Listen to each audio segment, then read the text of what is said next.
Ľudia, to je top 10 hororov, ktoré mám ja rád. 1. Halloween. Kto by nemal rád klasiku s Michaelom Myersom? Je dosť strašidelná aj dobrá. No. Druhý, Insidious. Ježiši, Insidious mám strašne rád. Je to dobrý napínavý horor. Joj. 3. Nočná mora z Elm Street. Kto by nemal rád uchlného Freddyho zo starej nočnej mory? Každý. 4. Sinister. Ježiši, Sinister je tiež dobrý.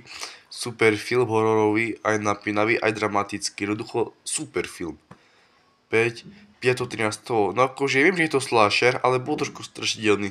Iba trošku, ale za to to bolo dosť také napínavé a pravdepodobné.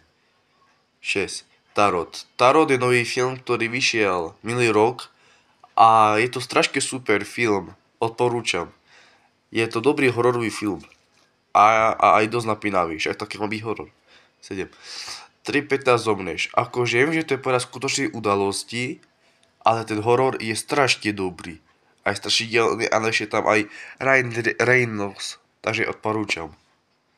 8. To, Ježiši, kto by nemal rád film To, aj knihu To zo knižnej predlohy Stephena Kinga, Ježiši. Ale film je super, strašne, odporúčam. A Pennywise úžasný. 9. Exorcista. No, Exorcista je tiež dobrý film. Je dosť napínavý, hororový a sa to dá pozrieť. Takže Exorcistu tiež odporúčam. 10. Zajetí démonov. No akože Zajetí démonov tiež milujem. To je stará dobrá klasika všetkých hororov z 21. storočia. To je strašne dobrý film a Zajetí démonov milujem. Aj Warrenovcov, hlavne Edwarda. Joj. A tie všetky entity, duchovia, tie sú super. Efekty, hororový príbeh, všetko je, to do seba zapadá. Takže úžasný film. Toto bola moja top 10. A uvidíme sa pri ďalšej. Čaute.